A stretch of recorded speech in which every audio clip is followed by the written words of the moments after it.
اعوذ باللہ من الشیطان الرجیم۔ میں اللہ عز و جل کی پناہ مانگتا ہوں شیطان مردود سے۔ بسم اللہ الرحمن الرحیم۔ اللہ کے نام سے شروع جو بہت مہربان رحم کرنے والا ہے۔ خیرکم من تعلم القرآن وعلمہ، تم میں سے بہترین وہ لوگ ہیں جو خود قرآن سیکھتے ہیں اور دوسروں کو بھی سکھاتے ہیں۔ وَاتَّخَذُوا مِن دُونِ اللَّهِ آلِهَةً لِيَكُونُوا لَهُمْ عِزًّا، اور انہوں نے اللہ کے سوا دوسرے معبود بنا لیے ہیں تاکہ ان کے لیے باعث تقویت بنیں۔ کَلَّا سَيَكْفُرُونَ بِعِبَادَتِهِمْ وَيَكُونُونَ عَلَيْهِمْ ضِدًّا، ہرگز نہیں، کل یہ سب ان کی عبادت ہی سے انکار کریں گے اور ان کے سخت مخالف ہوں گے۔ أَلَمْ تَرَ أَنَّا أَرْسَلْنَا الشَّيَاطِينَ عَلَى الْكَافِرِينَ تَؤُزُّهُمْ أَزًّا، کیا آپ نے نہیں دیکھا کہ ہم نے شیاطین کو کفار پر مسلط کر رکھا ہے جو انہیں اکساتے رہتے ہیں۔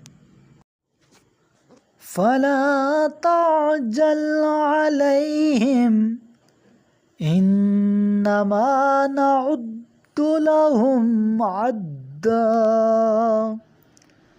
پس آپ ان پر عذاب کے لیے عجلت نہ کریں، ہم ان کی گنتی یقیناً پوری کریں گے۔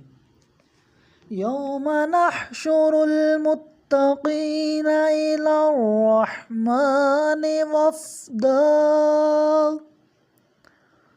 اس روز ہم متقین کو خدائے رحمان کے پاس مہمانوں کی طرح جمع کریں گے۔ وَنَسُوقُ الْمُجْرِمِينَ إِلَى جَهَنَّمَ وِرْدًا، لَا يَمْلِكُونَ الشَّفَاعَةَ إِلَّا مَنِ اتَّخَذَ عِندَ الرَّحْمَنِ عَهْدًا، کسی کو شفاعت کا اختیار نہ ہوگا سوائے اس کے جس نے رحمان سے عہد لیا ہو۔ وَقَالُوا اتَّخَذَ الرَّحْمَنُ وَلَدًا، اور وہ کہتے ہیں رحمان نے کسی کو فرزند بنا لیا ہے۔ لَقَدْ جِئْتُمْ شَيْئًا إِدًّا، بتحقیق تم بہت سخت بےہودہ بات زبان پر لائے ہو۔ تَكَادُ السَّمَاوَاتُ يَتَفَطَّرْنَ مِنْهُ وَتَنشَقُّ الْأَرْضُ وَتَخِرُّ الْجِبَالُ هَدًّا، قریب ہے کہ اس سے آسمان پھٹ جائیں اور زمین چھک ہو جائے اور پہاڑ ریزہ ریزہ ہو کر گر جائیں۔ قال رسول اللہ صلی اللہ علیہ وآلہ وسلم اقرأوا القرآن فإنه يأتي يوم القیامة شفیعا لأصحابی، میرے کریم لجپال محبوب علیہ الصلوۃ والسلام نے ارشاد فرمایا، قرآن پڑھا کرو کیونکہ وہ قیامت کے دن اپنے پڑھنے والوں کے لیے سفارشی بن کر آئے گا۔